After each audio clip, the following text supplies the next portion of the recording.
Bismillahirrahmanirrahim. Assalamualaikum warahmatullahi wabarakatuh. Alhamdulillah alamin. Assalatu wassalamu ala asrafil anbiya'i wal mursalin wa ala alihi wa sahbihi ajma'in, amma ba'. Asyhadu an la ilaha illallah wa asyhadu anna Muhammadar Rasulullah. Uh, sebelum kita mulai, marilah kita membaca doa terlebih dahulu. Sebelum kita membaca doa, marilah kita membaca basmalah. Bismillahirrahmanirrahim. Rabbi shrahli sadri wa yassirli amri wahlul 'uqdatam min lisani yafqahu qawli. Rabbi zidni ilma warzuqni fahma. Allahumma aftah lana hikmataka wanshur alaina rahmataka min ghazaini rahmatika ya arhamar rahimin.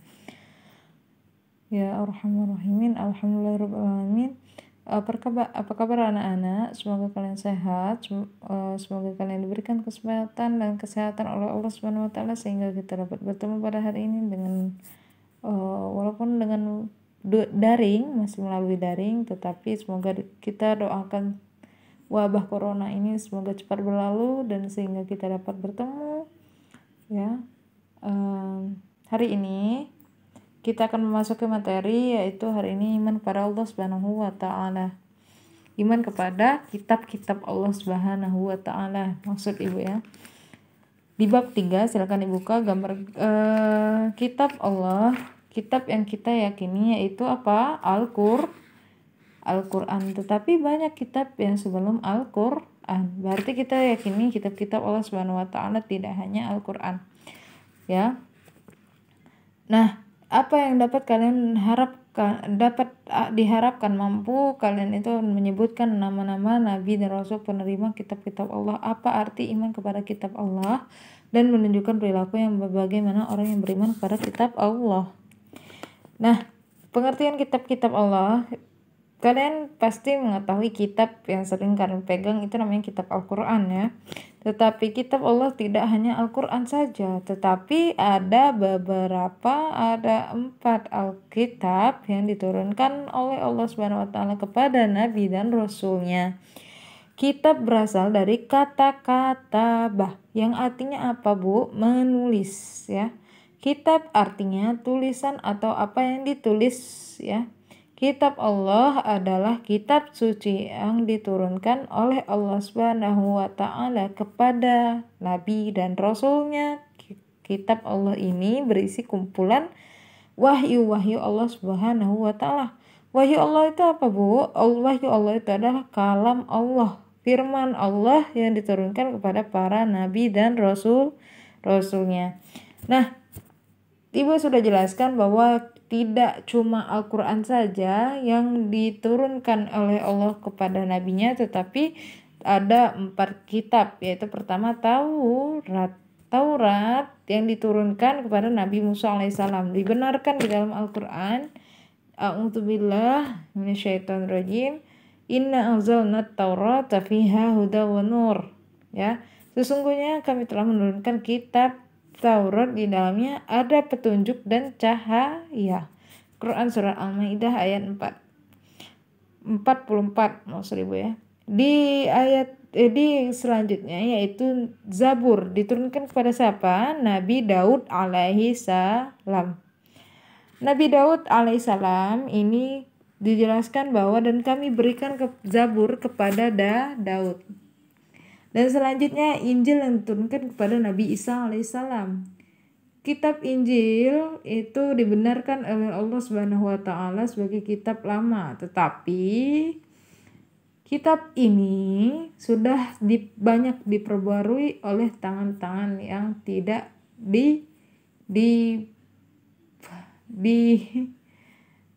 tangan-tangan yang jahil ya. Tangan-tangan yang nakal yang telah merubah isi dari kitab Injil. Dijelaskan di dalam Al-Quran bahwa surat Al-Hadid ayat 27 yaitu a'udzubillahi minasyaitonirrajim, bismillahirrahmanirrahim, tsumma qaffayna ala atharihim birusulina wa qaffayna bi Isa bin Maryam wa atainahu injil. Kemudian kami iringkan di belakang mereka rasul-rasul kami, dan kami iringkan pula Isa putra Maryam, dan kami berikan kepadanya Injil. Ya, Nasrani dan kitab Injil katanya, tetapi itu bukan kitab Injil yang asli ya, tetapi banyak diperbarui. Kitab Injil itu sudah tidak ada lagi yang aslinya, ya. Tetapi yang paling asli, yang paling tidak berubah dan dikumpulkan oleh Nabi Muhammad SAW itu apa? Al-Qur'an yang diturunkan kepada Nabi Muhammad SAW. Yaitu dijelaskan di dalam surat surat Ali Imran ayat 3 dijelaskan tanazzalul 'alaikal kitab bil haqq musaddiqal lima baina yadayhi ya. Dia menurunkan Alkitab Al-Qur'an kepadamu Muhammad dengan sebenarnya dan membenarkan kitab yang telah diturunkan sebelumnya. Jadi tidak ada perdebatan bahwa Al-Qur'an itu bukan satu-satunya kitab, tetapi Al-Qur'an adalah kitab suci terakhir yang diturunkan oleh Allah. Berarti kita harus mengimani apa, Bu? Maksudnya iman kepada kitab Allah ini, bahwa kita harus mengimani empat dari kitab dan yang diturunkan oleh Allah Subhanahu wa taala ke nabi dan rasulnya, ya. Selain Zabur, Taurat, dan Injil, Al-Qur'an, Allah juga memberikan suhuf. Suhuf itu cuma lembaran, ya, tetapi tidak dibukukan.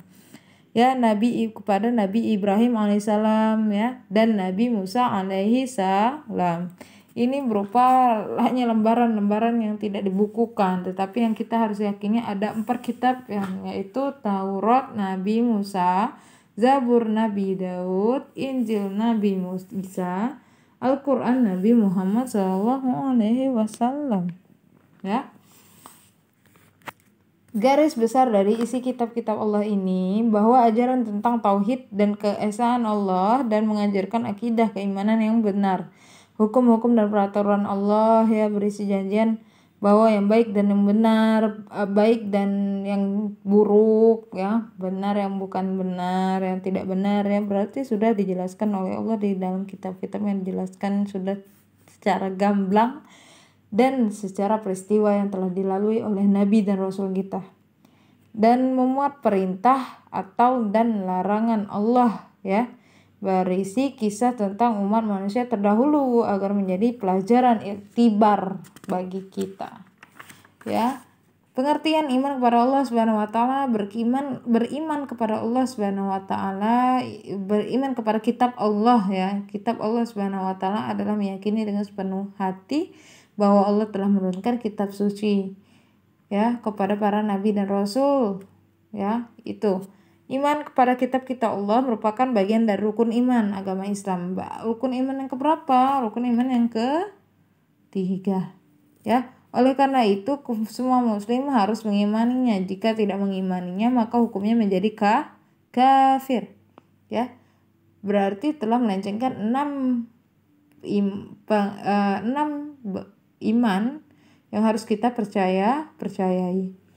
Di dalam surat An-Nisa ayat 136 dijelaskan bahwa wahai orang-orang yang beriman, tetaplah beriman kepada Allah dan Rasulnya Muhammad dan kepada kitab Al-Qur'an yang diturunkan kepada Rasulnya serta kitab yang diturunkan sebelumnya. Barang siapa ingkar kepada Allah, para malaikatnya, kitab-kitabnya, dan rasul-rasulnya, dan hari kiamat, maka sungguh orang itu telah tersesat sangat jauh. Berdasarkan ayat di atas dikaitkan dengan iman kepada Allah bahwa pertama, kita itu mendapatkan petunjuk dan pedoman sebagai manusia kepada Allah. Allah sudah baik untuk memberikan petunjuk dan pedoman di dunia ini. Kalau tidak, ya kacau balau tidak ada aturan lagi di dunia ini ya, adanya saling bunuh, saling menjorok-jorokkan, saling memfitnah ya. Tetapi di dalam Al-Quran sudah dijelaskan bahwa tidak boleh bertengkar, tidak boleh berkelahi, dan tidak boleh menumpaskan, ya tidak boleh membunuh, tidak boleh berjudi, tidak boleh melakukan maksiat. Nah itu merupakan apa, petunjuk dan pedoman yang Allah berikan kepadamu ya, melalui kitab yang telah diturunkan oleh Allah kepada Nabi dan Rasulnya ya. Selanjutnya, beriman kepada kitab-kitab Allah berarti percaya bahwa kitab-kitab surat itu disebut di dalam Al-Quran. Zabur, Taurat, Injil, dan Suhuf ya, itu merupakan yang harus kita percayai. Beriman kepada kitab-kitab Allah, percaya bahwa Al-Quran itu sebagai kitab Allah terakhir atau penutup, tidak ada kitab yang lainnya lagi ya. Apa kitab Injil yang terbaru, kitab lama, kitab ini, tidak. Tetapi yang harus kita percayai, kitab Allah itu kitab Al-Quran yang terakhir yang kita harus imani ya. Tetapi membenarkan juga isi kitab-kitab suci sebelumnya ya. Selanjutnya, beriman kepada kitab-kitab Allah berarti percaya adanya kitab-kitab sebelum Al-Quran yang kemudian digantikan dengan disempurnakan Al-Quran ya. Khusus bagi seorang muslim umat Nabi Muhammad SAW, bahwa mengimani kitab suci Al-Quran memiliki konsekuensi atau akibat yang berbeda dibandingkan dengan iman kepada kitab suci yang lain.